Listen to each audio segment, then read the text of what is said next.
but you are the serious people, and that's the important thing. Maybe the others were not able because of the weather or health, but I'm very happy to see you, and I want to see smiles on your face, because things are going to be good. Okay, back on sort of tangent again. So I've been trying to get a kidney. My wife, Gloria over there, who is my caretaker, find one of those quickly. You need somebody like her, but I'm not giving her up. You will find out that they really come in and get you through everything.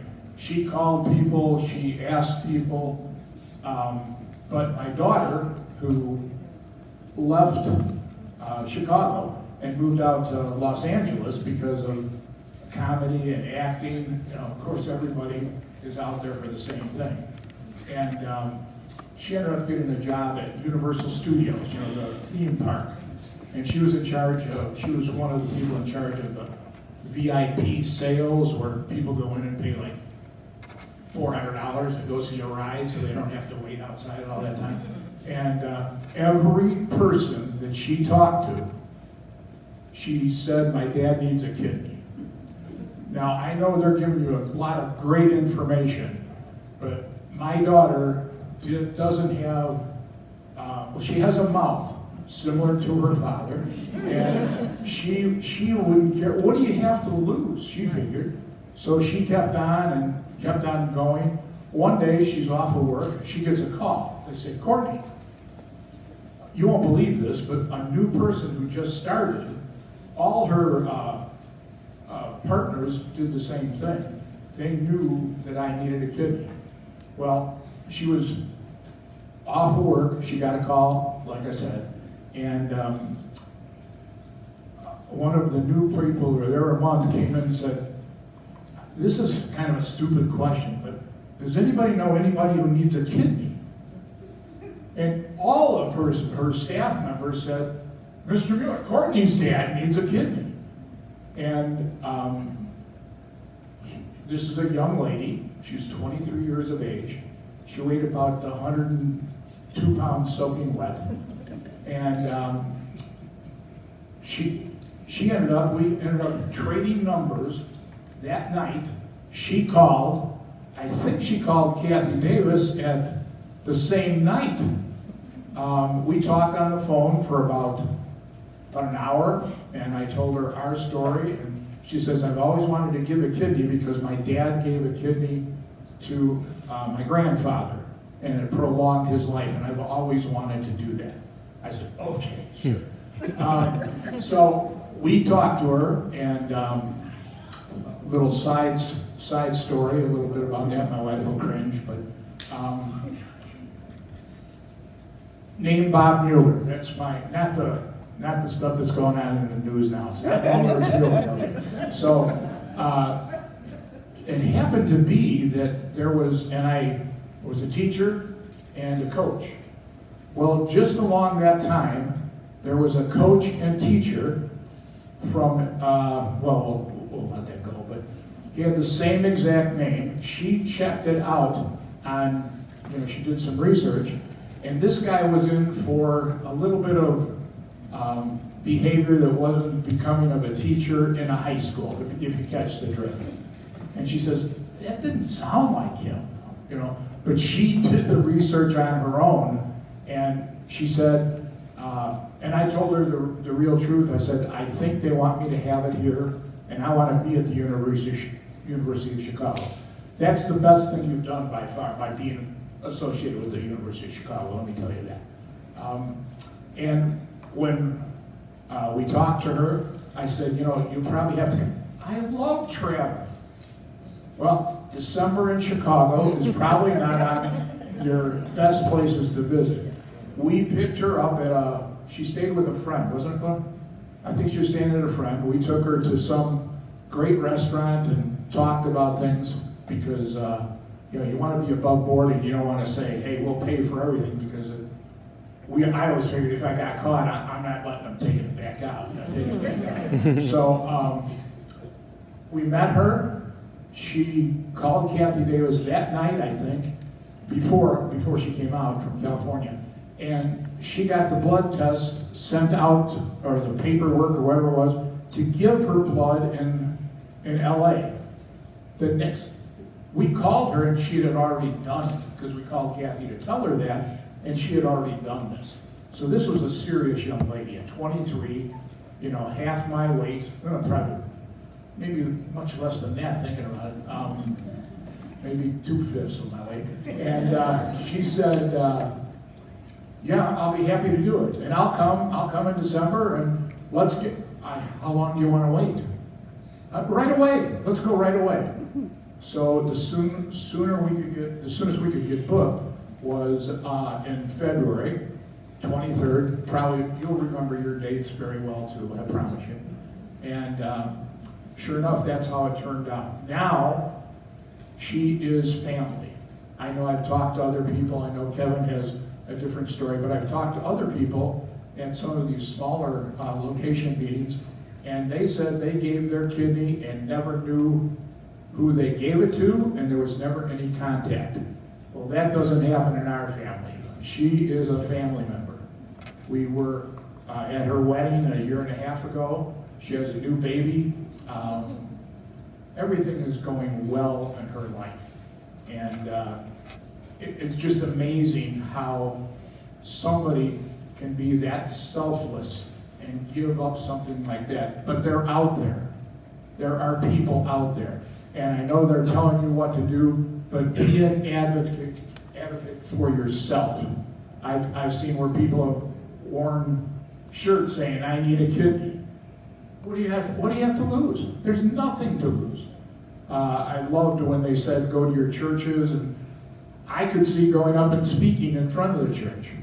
And I think the number one thing that I brought up, and you guys kind of like go along with it now, before you used to shake your head, which, oh God, don't say that. But I always said, go to people that you think, and say, you want a great physical? I'll pay for it.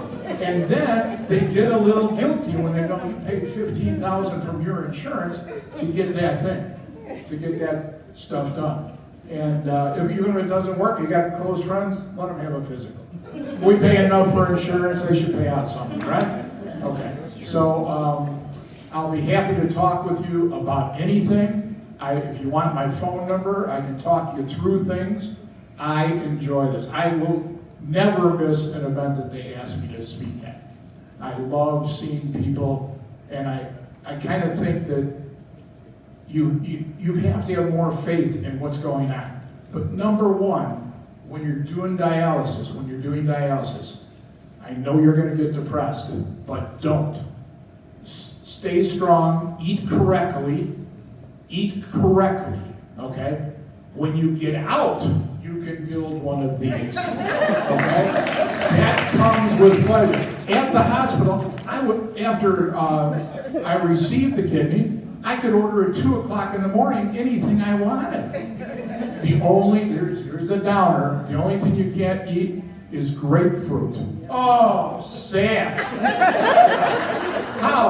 I mean, that's really vicious, okay? That's it. And take your meds, and then if you have troubles, you can call back here. The Holy Trinity that I always refer to them, are the nurses. You think the people are great pre-transplant? Wait until you meet the people after transplant. I mean, it's like they're all beautiful people.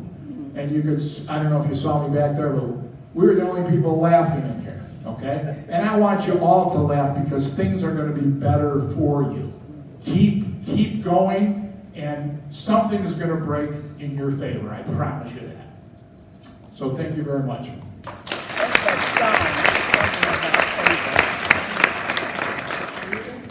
I'm going to sound like I'm done.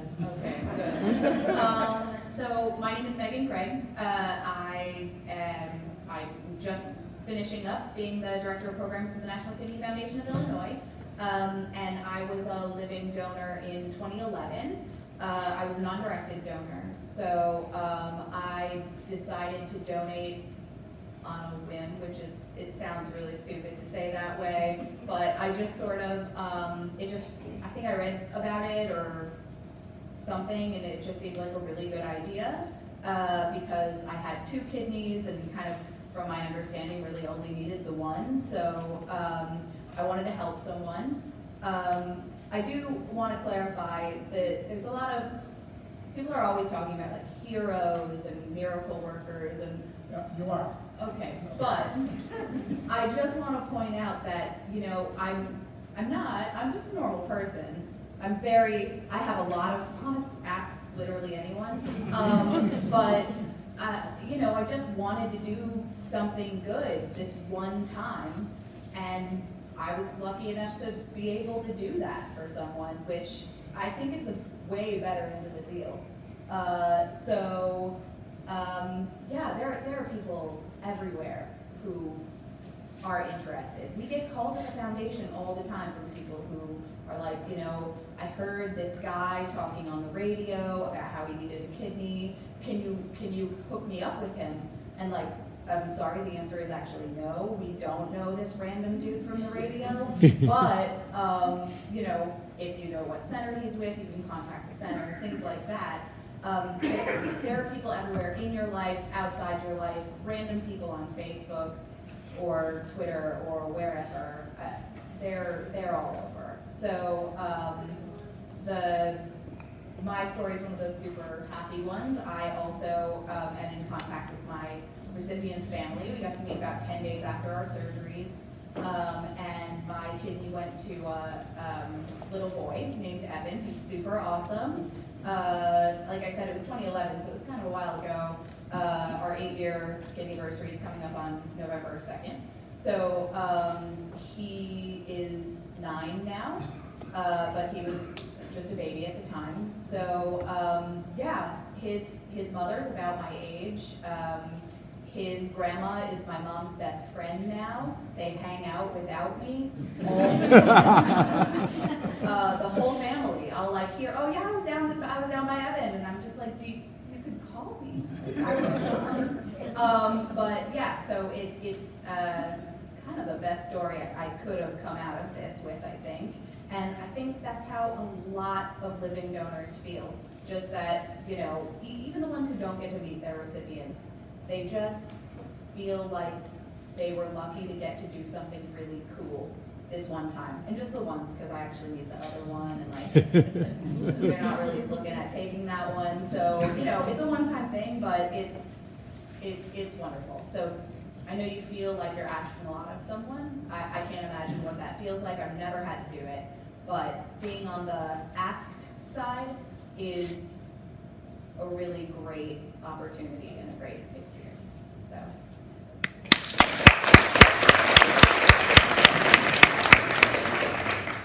I agree with the miracle worker category.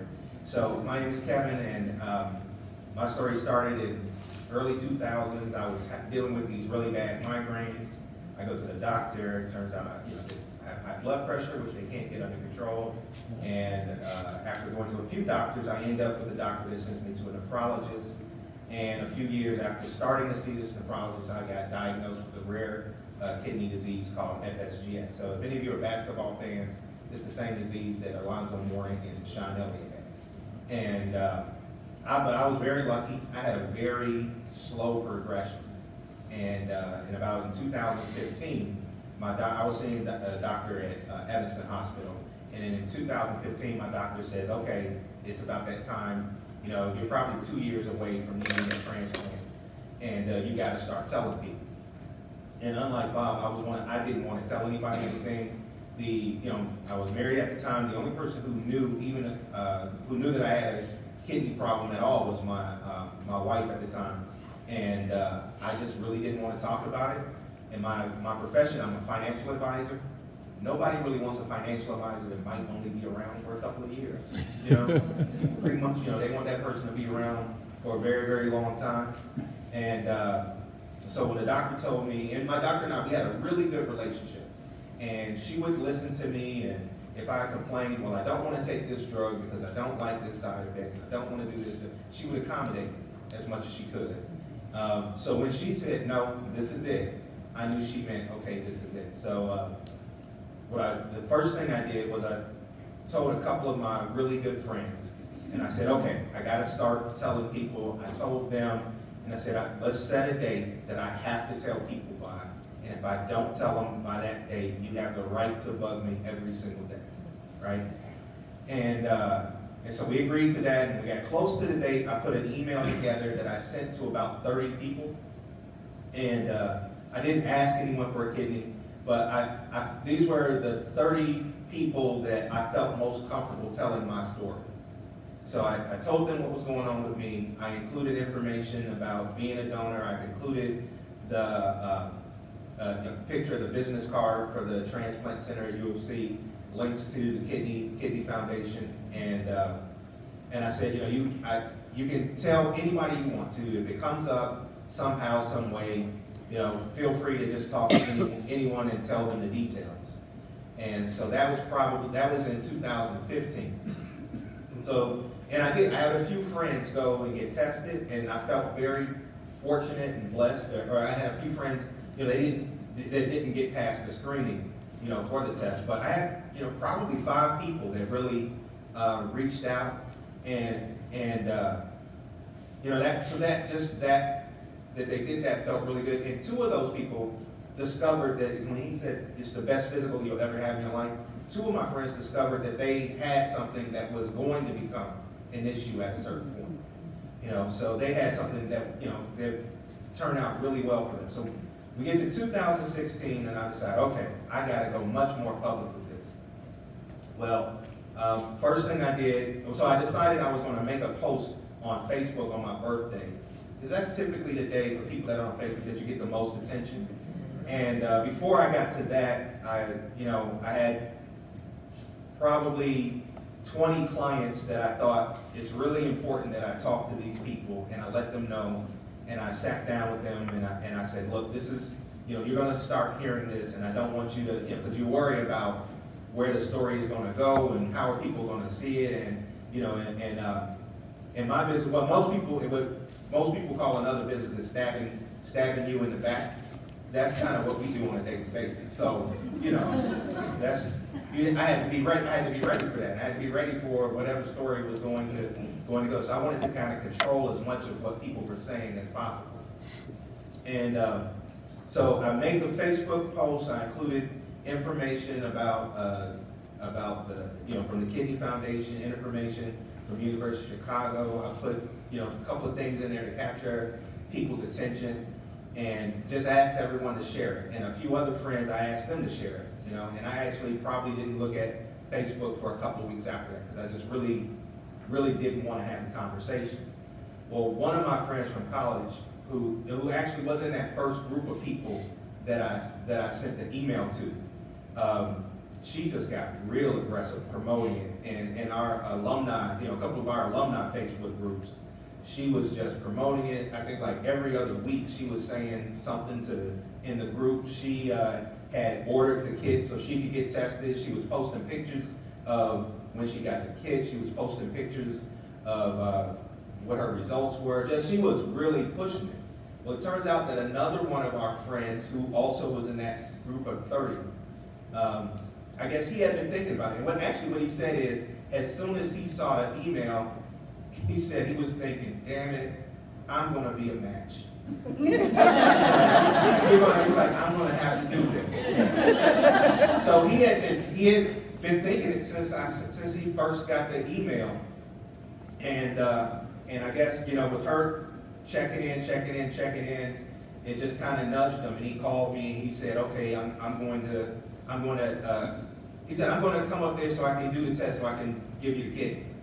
And he was 100% sure the entire way. I didn't want to allow myself to believe it, because I just was kind of thinking, well, I just need to get ready for that, because I had never had to go on dialysis. So like I said, I was very, very fortunate. And all along the way, I always just kept thinking about whatever came up, just kept thinking about how fortunate I was. I'm like, all right, well, I'm very fortunate I have a doctor that I like. I'm very fortunate to have a doctor that I can have a conversation with. Man, I'm glad I'm in Chicago and there's 5 or 6 transplant centers here. Then I get to the people at University of Chicago, and they are great. I have to tell you, I got a little emotional today seeing everybody all together at one time, because they really, I mean, it's a really good team of people, pre, post, and everything. And we, got through that. And yesterday, I was with a couple of my friends. My friends had formed this group. They called it Team Kevin. And they called me one day, and they said, once we knew that the transplant was going to happen, and they said, okay, I do a lot of volunteer work. I'm kind of picked up that caregiver side from my mom. And they said, you're used to doing stuff for people, and now you're about to shut up. We're about to run your life, and we're going to do everything for you, and you don't really have a choice. And I said, okay. And we're infamous because we got kicked out. We got kicked out of the waiting room at University of Chicago. We moved around a little bit because while we were having a surgery, my friends were having a party. There was tapas, sangria, other things. It was a party going on, which was great. It was awesome. That was so good. My parents were there. My best friend's father was there. My donor's mom was there. And that was so good for everybody. It kept their minds off everything. It was really cool. But my friends that I were with yesterday were talking about how close they all got to be, from that, and how they, we all kind of knew each other, but just the close-knit group that came out of that was really, really amazing. And one of my clients that I called, No, you're good. okay. One of my clients that I called to let them know that I was going through this is, very nice couple. They've been clients of mine for, at this point, 23 years, right? So I've seen their kids grow up, and I was telling them, I'm not really accustomed to having this much attention, and it was really making me uncomfortable. And we have never had any type of conversation about religion or anything, but this lady says to me, she says, well, it's good that you're letting people take care of you. When we think about the story of the Good Samaritan, everybody always imagines themselves being the Samaritan. But if there's no person suffering, there's no need for the Samaritan. And sometimes you get to be the Samaritan, but somebody has to suffer. And maybe your friends are going to discover something in them that they didn't know was there because of what they get to do for you. And that is exactly what happened with my friends. And I mean, I always knew that they were really good and great people, but like they found out how good and how great they were. And it was really amazing to go through. So, I'm like, I wasn't really comfortable telling everybody, but I knew I had to. I knew I had to do it, so I did it and I focused on it. And you never know the good that's going to come from it. So I hope that you get comfortable. I hope that you give people a chance to love you the way that they can. And you just never know what can happen.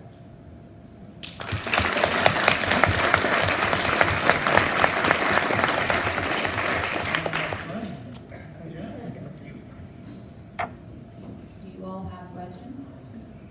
I have a, hang on, Milda's gonna bring one. Dr. Saunders is gonna bring one.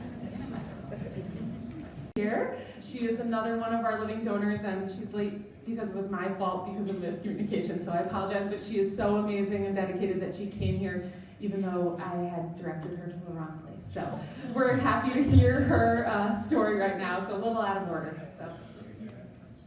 I'm so sorry, guys. So I am Veronica Peterson. Most people call me Ronnie. I'll be 30 in November. I donated in December of 2015, so it's going on 4 years now.